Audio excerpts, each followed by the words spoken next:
Part 1. O God, have mercy on my seed.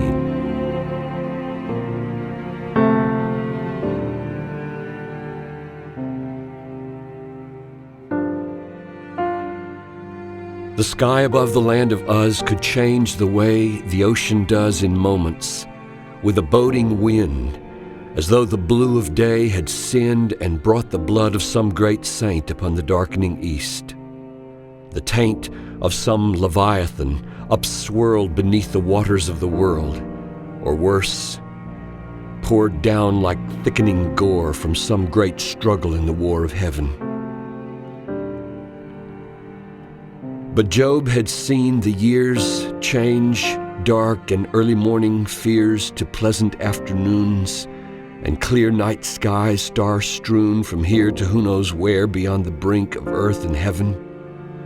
So Job would drink his desert berry wine and walk along his garden paths and talk of all the years that God had made his fields to bear the golden blade for camels, oxen, asses, sheep, 11,000 mouths to keep, with grain and grass and streams, and not a flood or drought or wasting rot or pestilence or early freeze or looting from his enemies.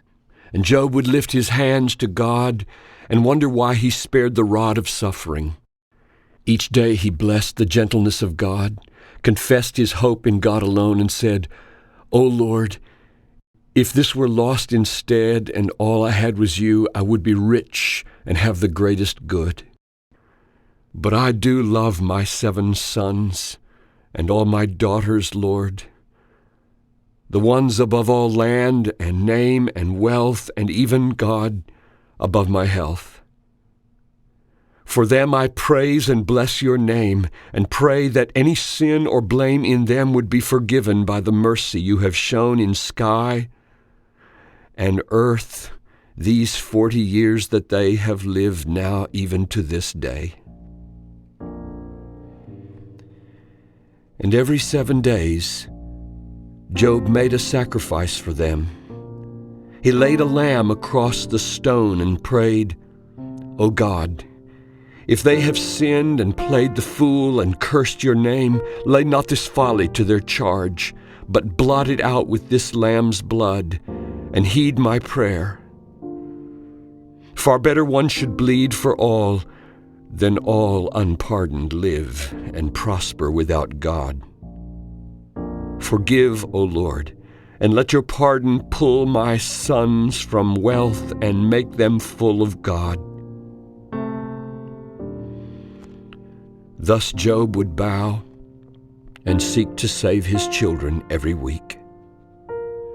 For 7 days his sons would feast down from the eldest to the least. Each day a different son and spouse would play the host and make their house a banquet hall for all the rest. The daughters too would come, all dressed in finest fabrics from the looms across the land of Uz, with plumes and jewels in their hair. And they would eat the finest foods and play and dance and sing as if in all the world there were no pain or gall to see, much less to bear.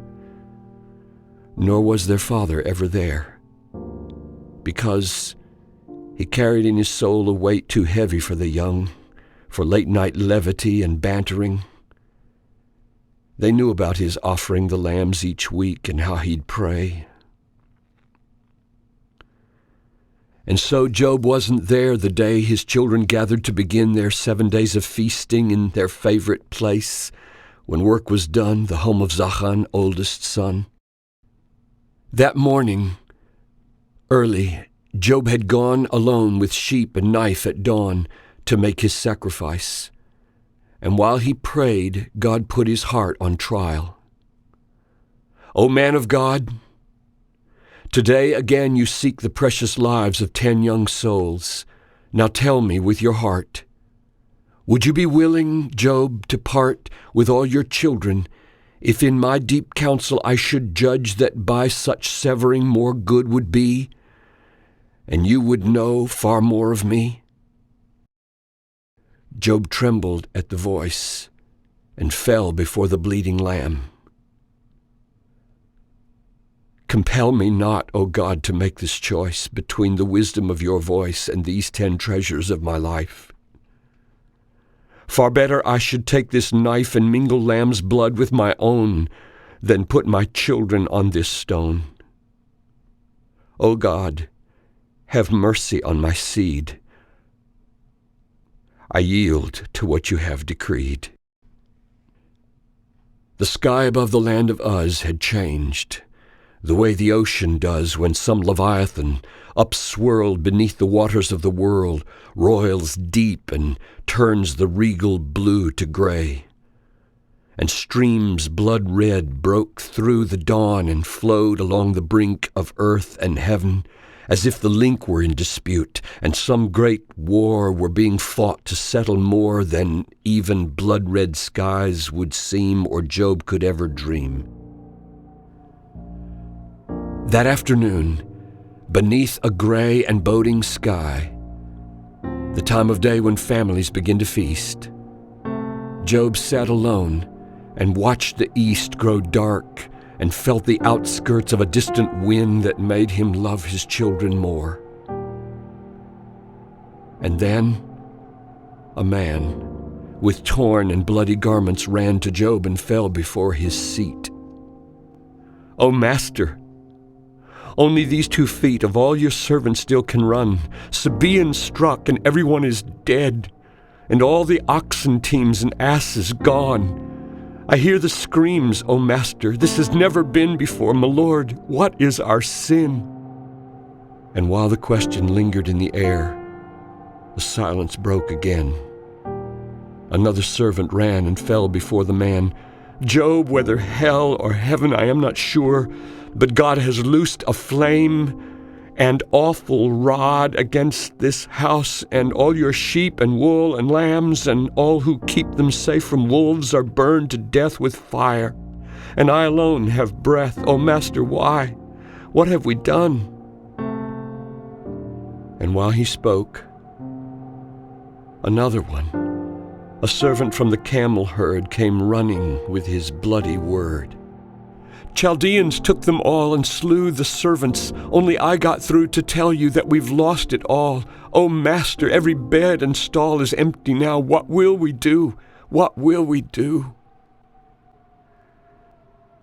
And as the hue turned crimson in the western sky, Job waited wordless, with his eye fixed on the dark and distant hill where Zachan lived, and ate his fill tonight with all that Job possessed. And then the servant came and pressed his face against Job's knees and wept. Job knew the man that Zachan kept for special errands, so he laid his hand on him.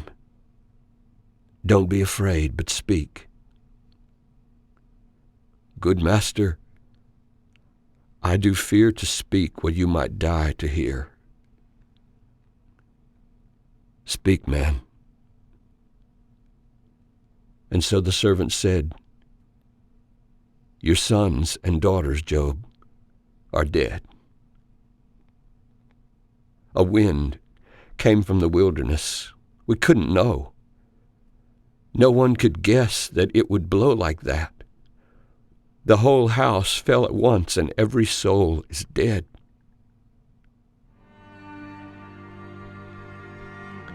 The servants waited now to see what Job would do and how he might deal with his God.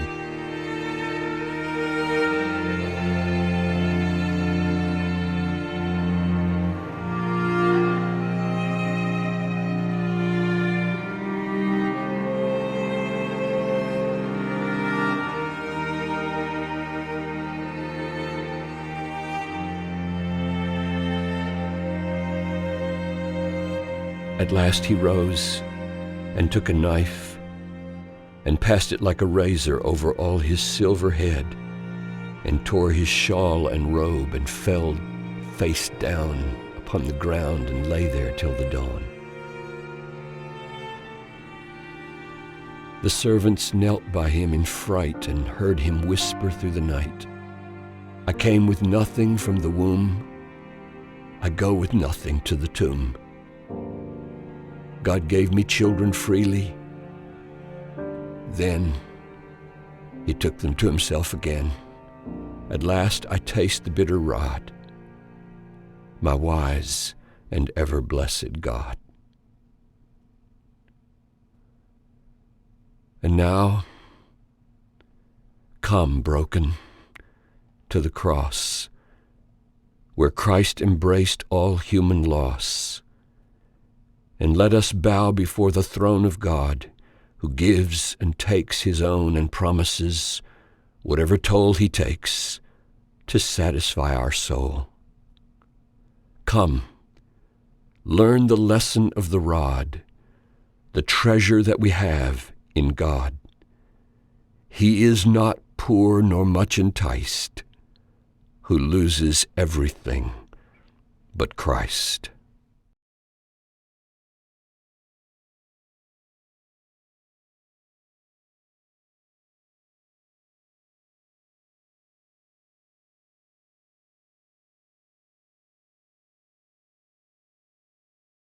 Part 2. That I should bear this pain, not you.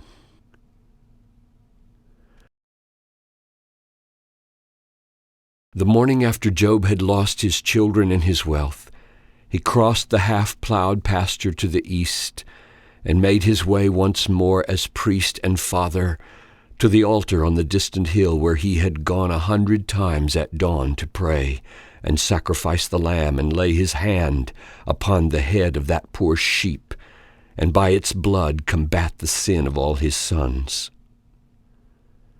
From where Job stood beside the altar there at dawn this time, he saw across the valley to the east the loss of all his earthly dreams, the home of Zachan, like a catacomb upheaved from some dark cave and broken like an open grave where all his buried children lay.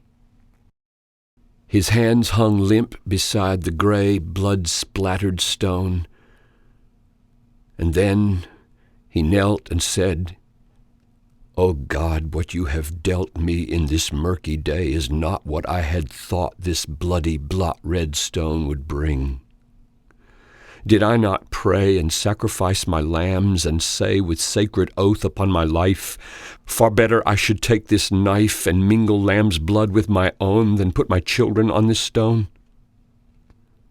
But now what do I see below but servants climbing to and fro like ants on rubble foraging for lifeless sons? O God, I cling with feeble fingers to the ledge of your great grace, yet feel the wedge of this calamity struck hard between my chest and this deep scarred and granite precipice of love. But I do fear the fingers of my wife are not so strong to hear when she comes home that every dear and precious child she bore is dead. Therefore, O God, once more I shed the blood of this lamb to atone for her upon my killing stone. I bow before you in the dust. Have mercy to preserve her trust." They said that I would find you here. What's wrong, Job? There's an eerie fear on all their faces. Why are you here offering today? You do this prior to Zachan's feast, I thought, and that was yesterday. I brought him raisins from the river vines. He told me they're the only kinds he likes, and they won't grow down by the...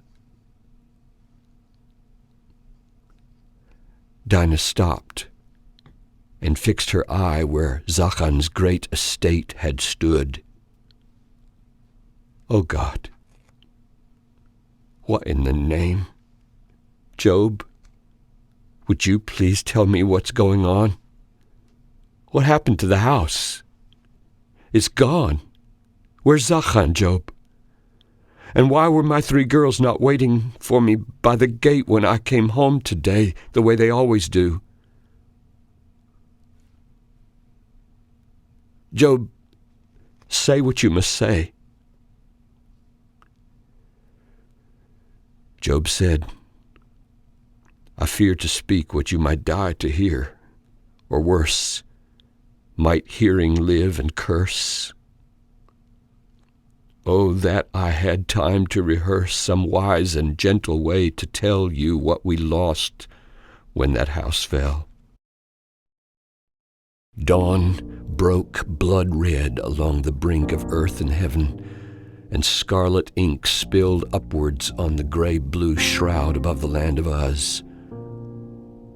Job bowed his head and gave way to great sobs. He'd seen this sky before.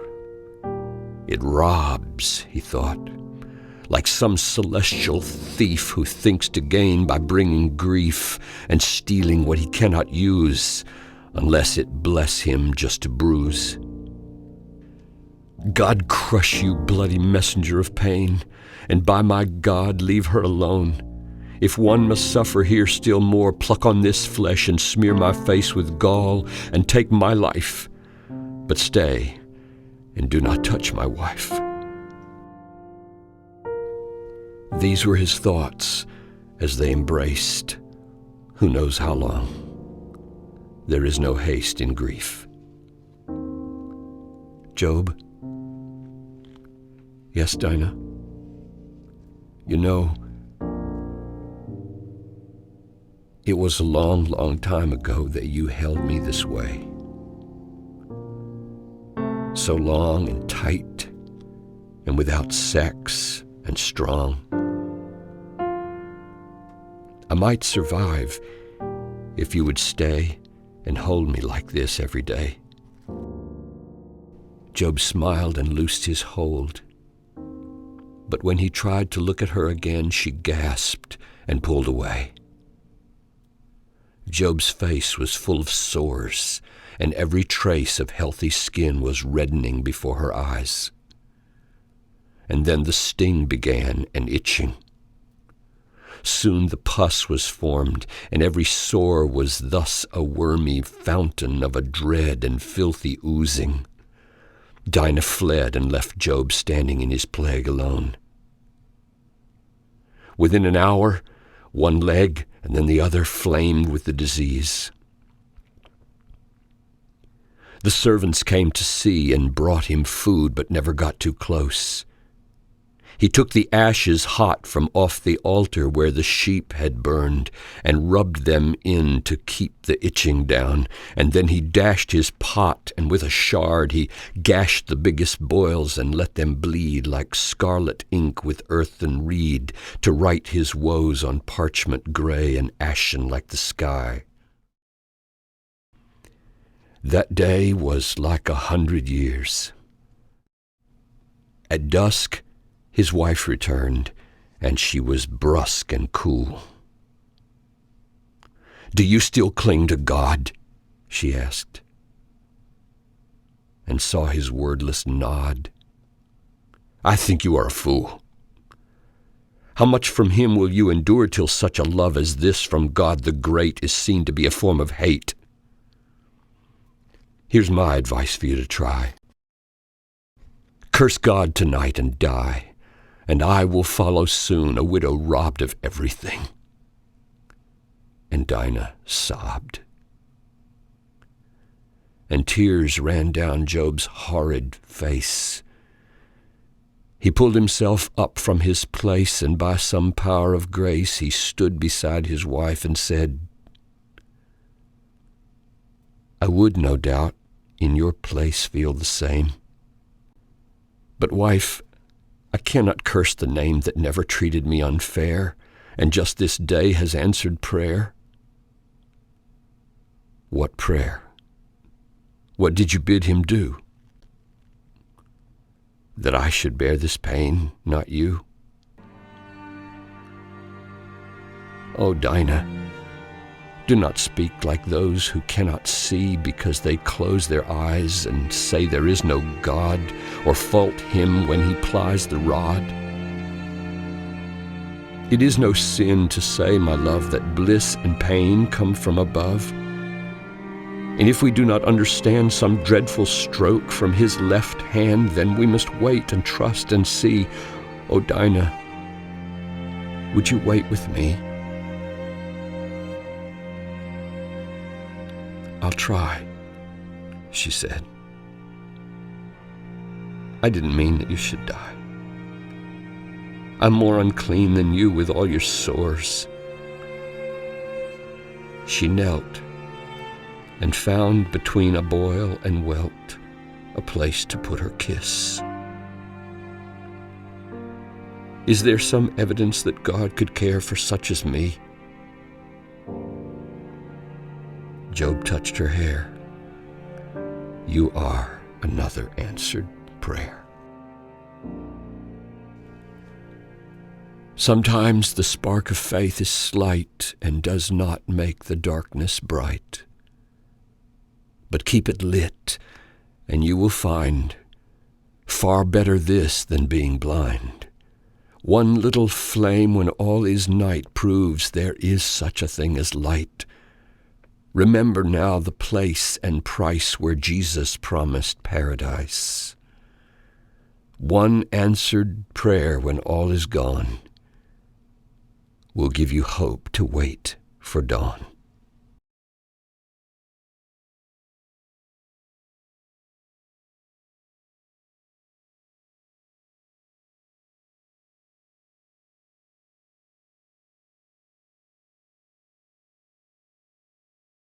Part 3.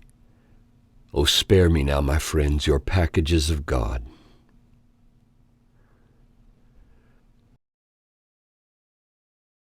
Some days the swelling pinched his eyes shut, so he couldn't see the flies that gorged their black bellies in the putrid pus that seeped like thin and yellow sap from crimson bark, built up with dreadful days of dark and drying blood. Only his wife dared touch his cloak, and with a knife relieve at times some throbbing boil, and with her own bare hands pour oil on his malignant neck and smooth it down along his back to soothe his pain. As days and weeks went by, the quiet news that Job might die spread down to Teman and the clan of Eliphaz the wise, and ran its course along the western way among the Arab tribes, who say their father was the ancient chief named Shua, known for proverbs, brief and penetrating to the soul, where Bildad had his school, and stole the hearts of all the Shuhite men. The news went northward too, and when it reached the town of Tadmor, the old man Zophar wept and wore his grieving robe as he set out to meet Bildad en route from Babylon, and then connect with Eliphaz, all three bedecked for burying their friend, if they should come in time. 8 weeks, 1 day, and 7 painful hours had passed since Job was struck. How can I last? He often thought. How can I take 1 hour more and not forsake my God? One afternoon, Job raised his pinched and swollen eyes and praised his God because he saw 3 friends. Job said, "Oh, how your coming lends new strength to this old rotten corpse. 'Twas you, Bildad, who said, 'It warps the mind to let it soak too long in solitude.' Behold, no throng around the mighty Job, well bent, as you would say, and had been spent and broken too in twain between the loss and pain, but for my queen, my servant queen, and mirror of my God. But I do need and love your coming. Sit, and do not touch this corpse. One only loves so much as that." Through 7 days they sat and wept with Job, so broken that they could not speak. Job felt the power of silent love, and every hour was like a gift. But near the end of 7 days, a boding blend of gray and scarlet streaked the sky, and Job waked with a trembling sigh. I've seen this sky before. It seeps from some great battle in the deeps of angel-riven heaven. And if I know the signs, it means some cliff is in my way. Oh God, hold on to me. I have no strength. This dawn is darkening over me, and I do fear another fall may lie before me in this path of pain. That morning, in the dripping rain, the words of Eliphaz, like war, exploded in the mist and tore a chasm through the heart of Job.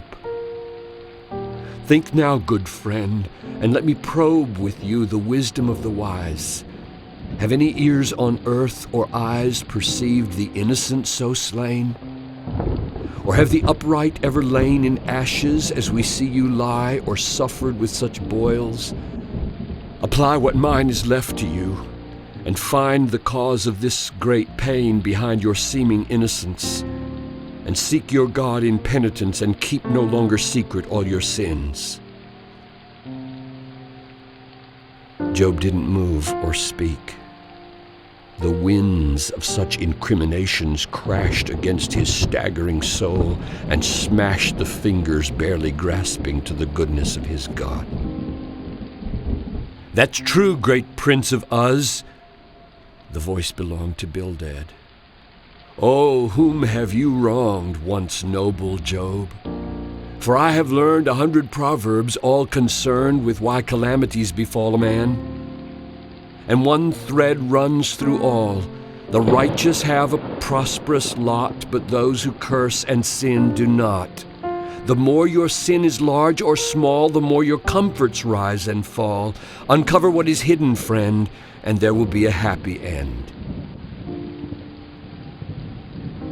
With swollen eyes, unblinking, fixed on Bildad's face, Job felt a mixed affection in his soul. I've known these men for decades now. This tone, this thin and artificial slur against my life does not concur with years of empathy and love. Job spied the bleeding sky above and pondered whence this turnabout had come. And then Zophar spoke out, "Remember, Job, the Lord is high above the earth, and he can spy iniquity in any place. There is no hiding sin. The face of the Almighty is not veiled by man, nor has he ever failed to see and judge. Job, let your sin be put away, and hide not in your tents the bounty of deceit, and then your days will all be sweet." Job pulled himself up on one side and trembling said, "How can you chide a blameless soul when God for naught has like a wounded eagle caught it in his snare and plucked it bare and broken both its wings? I dare you, friends, to demonstrate your word. Make known to me how I have erred. I am not guilty, as you say. And should the great Almighty slay me in this cage, I will, with my last breath, protest your charge, deny my guilt, and call your wisdom vain. Clichés among the dullards, plain and bright as day to all the blind. Green words unripened in the mind. Whence comes this cure? A crystal ball? Worthless physicians are you all." Then Eliphaz set tenderness aside and said, "God will not bless a stubborn soul. How great must be your crime to hide relentlessly behind the guise of innocent travail. I hear the bleak lament of widows that you must have mocked, and orphans weeping that you locked outside your doors." Bildad joined in. "Come, Job, what other cause but sin would make God crush your children there?" He pointed to the valley where the house of Zachan used to stand. "You build your fragile hope on sand if you cannot discern the hand of God in your demise." Job scanned the faces of his friends, if there might be some opening or prayer. Oh, I discern the hand of God, my friends. I grant no other rod the slightest countenance. What I deny is not that God on high makes winds to blow and lightning strike, but that he rules as you might like. I do not know why I lie here and you sit there, but I am clear it is not that I've sinned and you are clean.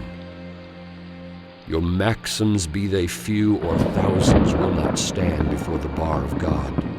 Oh, that some door were open to the court of God, and I might make my case unflawed before the judge of all the world, and prove this storm has not been hurled against me or my children there because of hidden crimes. Oh, spare me now, my friends, your packages of God, your simple adages, be good and strong, but weak when wrong. They make good rote and clever song, but do not hold the wisdom of our God. A whisper from above is all I have. Yet from it I have learned through horrid nights that my Redeemer lives.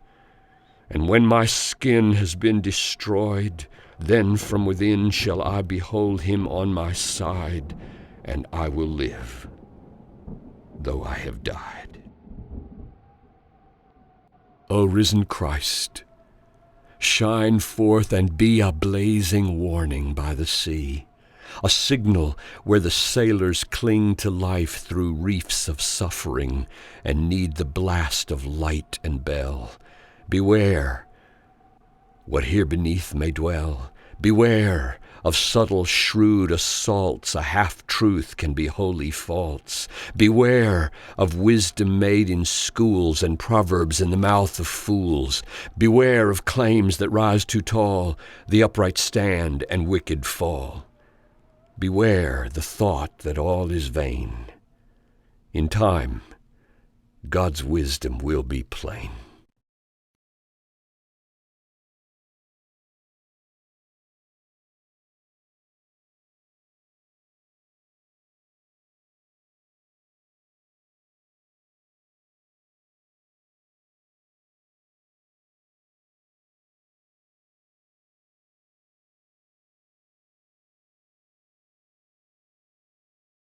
Part 4.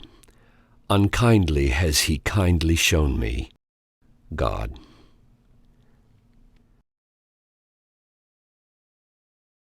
The deep blue sky above the land of Uz was cloudless. Stillness spanned the circle of the earth with peace, as if there had been made to cease some monumental strife unseen beyond the blue and arching screen of heaven. A great inverted sea, white-capped from some deep anarchy, as though a wild leviathan thrashed down its dirt to dim the sun and bloody every morning sky. But now, a calm, as far as eye could see, a silent azure pool of massive space above the cool and restful evening, without pain, or any red and boding stain upbleeding from the sutures of the distant soil and sky above the land of Uz. Job felt the breeze against his healthy skin. To seize this moment would, I think, be here an ample recompense. 1 year of misery, he thought, is not too long to see of heaven what I've seen and watch the power to heal and loving feel what I now feel. Unless perhaps 6 years have made the recollected pain to fade and turn the memory of dread into a noble cause and shred the fabric of reality and truth beyond identity. He looked across the fields of wheat and endless rolling hills of sweet green pasture lands for all his herds and flocks, and thought, there are no words to speak the substance of my soul and joy to God, nor yet extol his worth above the vast rebirth of all my dreams. No dancing mirth can suit or satisfy the kind of tearful pleasure that I find when I recall what I have lost by his decree and what it cost to see my God." He looked down at the glowing little girl who sat before him on the grass, the first child born to Dinah since she nursed the dead. Job wondered if there might be more in years to come despite the treasure that Jemimah was. He'd sometimes walk the hills of Uz alone and lift his hands and break out singing that the Lord could make a little girl like this from bone and flesh that once could only groan and grieve the loss of every child. The little girl looked up and smiled. "What are you thinking, Papa?" Job thought for a while, then said, "You probe, perhaps, Jemimah, where the road is rougher and the mental load too heavy for your little mind. I like it, Papa, when you find a story you can tell about your life. Why were you sick?" "I doubt that you would understand," he said. "Do you?" she asked. "Your little head may not perhaps grasp all the why, but it may do us good to try. Your daddy once was very rich, and you had 3 big sisters which I loved with all my heart. They died with 7 brothers, all inside a great big house that fell because a giant wind broke all the laws we thought we knew. How little did we know. And then one day, amid the grief, I got so sick no one could tell that it was me. I'd done all that I knew to do, but still it came and vexed my soul until I almost lost my faith. Do you think God made you so sick?" She drew her breath and swallowed hard. "I know you'd like to think that there's a foe that hurts and God that heals. And that would not be wrong. But I have sat and pondered months in pain to see if that is true, if misery is Satan's work and happiness is God's. Jemimah, we must bless the Lord for all that's good and bad." "But Papa, God's not mean or mad. He's not our enemy. He's kind and gentle, isn't he?" "Your mind is right, Jemimah, but it's small. He's gentle, kind, but that's not all. I have some friends who thought they knew the mind of God, and that their view of tenderness exhausted God's, and that severity and rods could only be explained with blame to vindicate his holy name. So you think it was God who made you sick?" "I think God never laid aside the reins that lie against the neck of Satan, nor unfenced his pen to run at liberty, but only by the Lord's decree." "So you think God was kind to make you sick?" Jemimah asked. "And take away your health and all your sons and friends and daughters, all the ones you loved?" "Jemimah, what I think is this. The Lord has made me drink the cup of his severity, that he might kindly show to me what I would be when only he remains in my calamity. Unkindly, he has kindly shown that he was not my hope alone." "Oh, Papa, do you mean your friends were right?" No, my child. To cleanse an upright heart of toxic stains with searing irons is not like chains laid on the soul in penalty for guile and crimes no one can see. No, they were wrong. And kindly has the Lord rebuked good Eliphaz, and I have prayed for him, and all is well. You see, their minds were small, and they could not see painful times apart from dark and hidden crimes. Beware, Jemima, God is kind in ways that will not fit your mind. It's getting late, Jemima, come.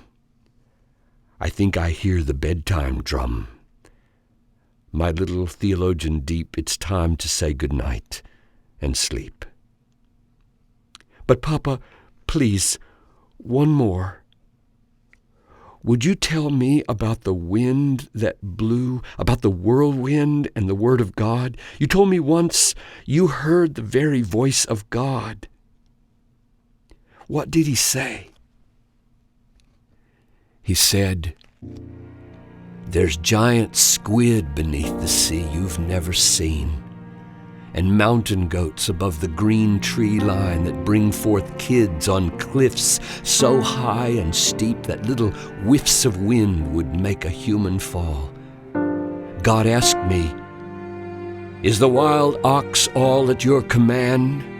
And will he stay the night beside your crib and play or work with you on leashes made of hemp? And have the horses brayed at your command? And do you make them leap like locusts? Do they break through shield and chariot because you formed their neck? What laws of flight have you designed for hawks? Have you devised the way he walks on wind and snatches up his prey in flight? And could you ever play with stars to loose Orion, seize the distant chains of Pleiades? Where were you, Job, when I with mirth the great foundations of the earth did lay, and all the sons of God rejoiced to watch a formless clod become the habitation of my bride? Did you once brood above the waters and appoint their bounds? And have you joined the king who crowns the mammoth sky with morning light? Come, Job, gird up your feeble might and make your case against the Lord. Do you know where the snow is stored? Or how I make the hail and rain? Or how a buried seed bears grain? How ravens find their food at night and lilies clothe themselves with white? And finally, my servant Job, can you draw down and then disrobe Leviathan, the king of all the sons of pride, and in his fall strip off his camouflage of strength and make him over all the length of earth and heaven to serve the plan of humble righteousness? I can. I make Leviathan my rod. Beloved Job, behold your God. And what did you say, Papa, when the Lord was done? I said, Amen, and bowed as low as I could bow. Come here, my lass. I'll show you how. And when she crouched before his feet, he picked her up, and with a sweet and tender grip he said, "Watch this." And on her cheek he put a kiss. Behold the mercy of our King, who takes from death its bitter sting, and by his blood, and often ours, brings triumph out of hostile powers, and paints with crimson earth and soul until the bloody work is whole. What we have lost, God will restore, that and himself forevermore, when he is finished with his art, the quiet worship of our heart. When God creates a humble hush and makes Leviathan his brush, it won't be long before the rod becomes the tender kiss of God.